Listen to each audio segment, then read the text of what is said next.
So, today is my last day of work. And bukas, punta kami ng Victoria para hakutin na yung iba naming gamit. Sana makuha namin ng second to the last hakot na para hindi na kami babalik ulit. Kasi ang plano namin, yung susunod na hakot namin, yun na yung huling hakot namin.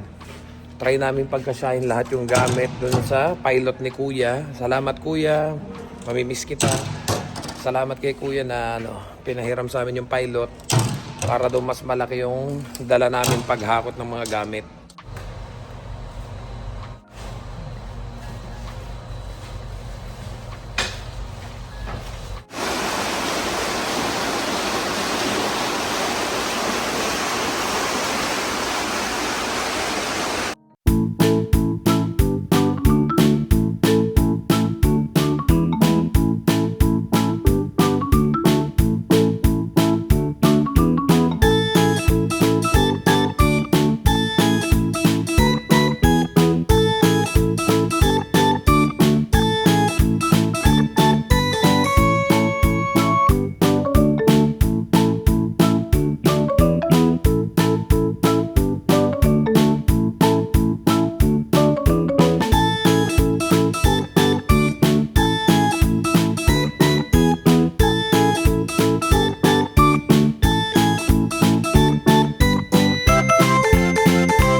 Last day ko ngayon, pumunta pa dito si boss para magpaalam lang, nakipag-shake hands.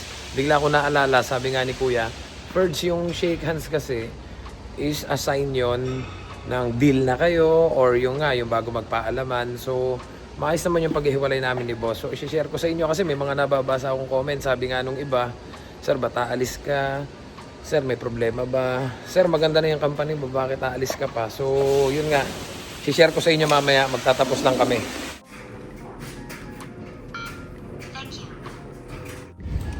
Yan, so out na tayo. Nakakatuwa naman. Kasi kahit pa paano, nakahinga-hinga ako ng maluwag. Alam nyo po kasi, yung mag-apply ka ng ibang trabaho, madali yan eh.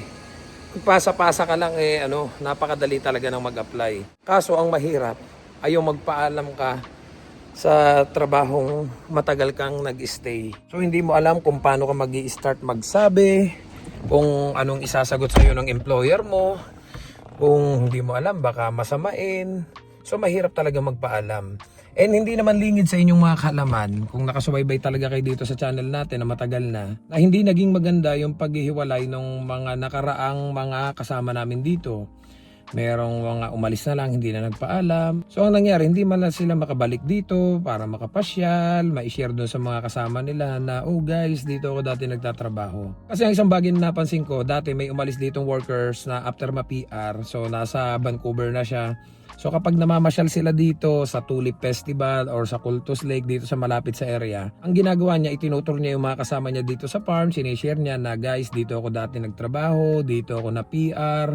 So pag dumadating si boss, napansin ko, ini-entertain siya at saka yung mga kaibigan niya. Pero yung mga hindi nga naging maganda yung paghihiwalay nila, hindi na makapasyal dito. Dati nga may pumunta dito na basta na lang umalis. So, anong nangyari pagdating dito, ang naobserbahan ko, sabi nga ni boss, anong ginagawa mo dito? Umalis ka dito. So, can you imagine yung mahabang panahon na nagtrabaho ka dito, kahit papano, may mga memories kang naiwanan dito. At doon sa mga comment na nababasa ko na nagsasabi na ano daw yung naging problema, ba't daw ako nag-resign, ba't daw ako umalis. May nabasa din akong comment doon na, Sir, akala ko bibigyan ka ng bahay diyan.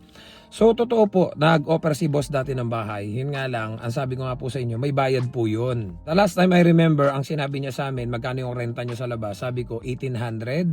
So, ang offer niya dito is yung bahay na ipagagawa niya sa amin is magbabayad kami ng 1,000. Kung ang mangyayari, makakasave ka lang. Pero kasi yung offer sa akin doon is yung bahay halos libre na. Malaki yung bahay, 3 bedroom, 1 bathroom, and ang mas maganda pa, mas malaki yung salary offer. Kaya kung iisipin nyo po na parang basta ko na lang iniwanan si boss, iniwanan ko sa ere, after ko makuha yung gusto ko, hindi po, nagkakamali po kayo. Actually, I'm very vocal kay boss pagdating sa mga ganitong klase ng sitwasyon. 1 week before, nung na-receive ko yung offer, pinuntahan ko siya dito, sinabi ko sa kanya, boss, I have a job offer, sinabi ko sa kanya, and then sabi nga niya, maganda yung offer, Ferds. Mahirap talagang tanggihan yan. Kung kaya ko lang ibigay yung ganang klase ng offer, kaya nga lang, yung farm natin, yung company natin, alam nyong hindi maganda yung sitwasyon. Which is, doon sa mga hindi nakakaalam, nabanggit ko na to sa mga previous vlogs natin, ayaw ko na lang i-share doon sa iba kasi baka masamain ninyo, baka sabihin nyo, sinisiraan ko yung farm, hindi po. So ilalagay ko na lang sa comment section yung link kung saan nyo mababalitaan kung ano yung sitwasyon ng aming farm. Well, doon naman sa mga nakakaalam ng sitwasyon nitong aming farm, baka naman isipin nyo na iniwan ko si boss sa ere. Well, nagkakamali din po kayo. Dahil way back 2024, kung natatandaan ninyo, na sinabihan kami ni boss na magsasara na tong farm kasi nga malaki yung utang nila sa bangko, which is talagang parang imposible nang mabayaran. So sinabihan nila kami ng in 3 months kinakailangan nyo nang maghanap ng panibagong trabaho. So nag-alisan yung mga workers dito at ilan-ilan na lang kaming natira. During that time, kung natatandaan nyo, nagawan ko na rin to ng vlog dahil nga nag-alisan lahat ng workers dito. May kasama ako na anong nangyari, naghanap na rin, isinama ako. So na-hired po kami sa dairy farm din dito sa Chilliwack, and then hindi ako makapag-decide kasi ang iniisip ko, pag inaccept ko yung offer, mawawalan si boss ng tao dito. So mawawalan siya ng milker, nag-alisan din yung mga Mexican, so ilan-ilan na lang kami. So hindi ko naman si boss dinisrespect, pumunta kami nun sa bahay ni boss, and then sinabi ko, boss, we have a job offer. Mas mataas yung salary, libre yung bahay. Ang gusto ko lang malaman, ano ba ang sitwasyon nitong farm?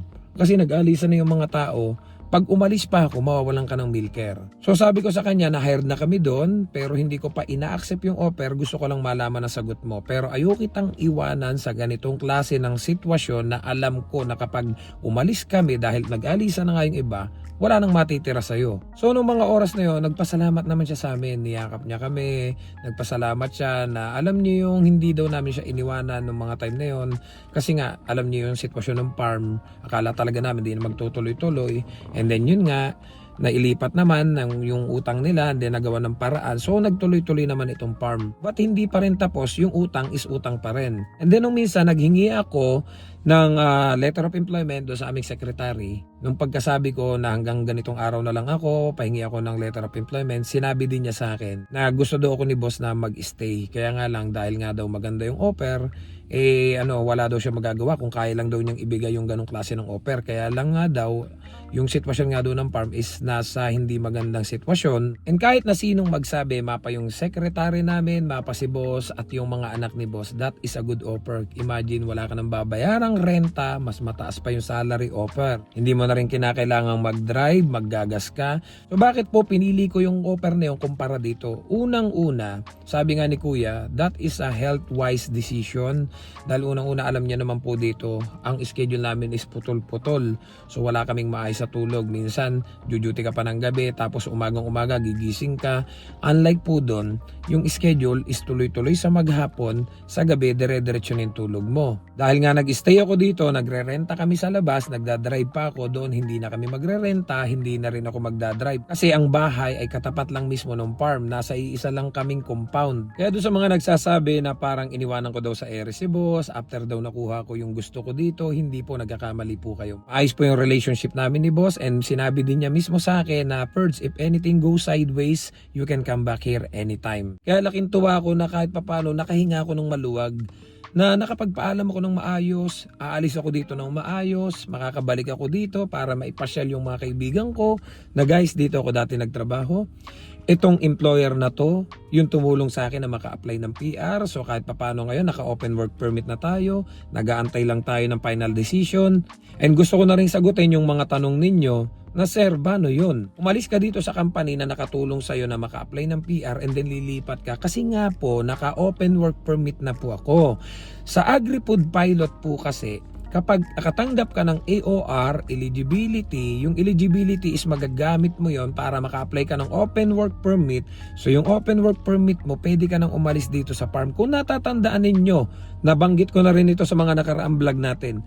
Na-hired na rin po ako pero sa ibang company, hindi po agriculture. May mga nag-o-offer din sa atin. Maraming salamat doon kay sir na na-meet ko nung minsan sa Langley, sa Value Village. Ino-offeran din niya ako ng trabaho, ipapasok daw niya ako. Maraming salamat doon sa mga followers natin na nagsesend sa akin ng email, ng message, na ipapasok daw nila ako. Meron dito sa Burnaby, meron sa Richmond, meron sa Vancouver, at kung saan-saan pa. Maraming salamat kay Kuya na lagi kaming tinutulungan o i-refer kami kung saan. So marami po tayong offer na natatanggap. Maraming salamat doon sa mga followers natin na nag-o-offer. Pero hindi ko po ina-accept.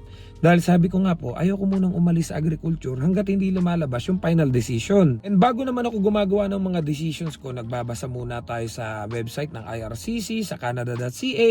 Sumasangguni tayo sa mga kaibigan nating consultant.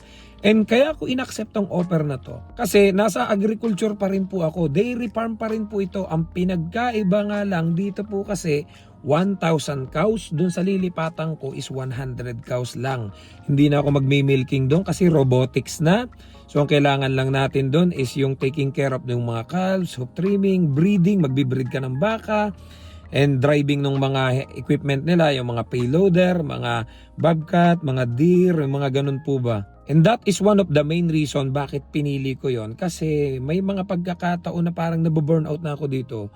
Every day, same thing yung ginagawa mo. Milking, milking, milking, milking. Para ka lang paulit-ulit yung ginagawa. Doon po kasi matututo akong mag-breed ng baka. Matututo akong mag-alaga ng maliliit na baka, mag-hoof trimming, and idadrive ko din yung mga yung mga heavy equipment nila na machines. Kaya kasabi ko nga, doon kahit paano ma-explore ko. Sabi ko nga kay boss, alam mo boss, hindi lang yung murang renta yung nakita ko doon. Feeling ko may improve din yung sarili ko doon kasi malalaman ko lahat ng process. Kasi sabi ko naman sa kanya dati, pwede ba ako matuto dyan sa mga calves? Pwede ba ako matuto mag-drive ng ganyan? Kaya lang ang gusto nila fix lang dito. Kasi nga sa dami ng baka, yung 1,000 baka na gagatasan nyo, kulang pa talaga yung oras kung lilipat pa kayo sa iba. Focus lang talaga kayo sa milking. So, sa ilang taong ko dito, puro milking lang talaga. Kaya nung bago nila ako i-hire doon, sinabi ko talaga lahat. I know nothing about cows. I'm just a milker. But sabi nga nila, no problem, Perds. We will teach you everything here. Just come to work every day and I will guide you and I will teach you everything that you need to learn. So maraming bagay akong kinonsider bago ko in-accept yung offer. Unang-una nga yung libreng bahay, mas mataas na salary offer, at yung may improve yung skills ko dahil lahat ng bagay sa dairy farm is matututunan ko dun. And syempre pinag-aralan ko din muna at kumonsulta nga tayo sa mga kaibigan nating consultant. Sabi ko nga, what if lumipat ako dun, wala pa ring final decision? So ito yung sagot nila sa akin. And nabasa ko din po ito, ginawan ko na to ng vlog at ginawan ko na rin to ng post do sa page natin na BOWP or Bridging Open Work Permit.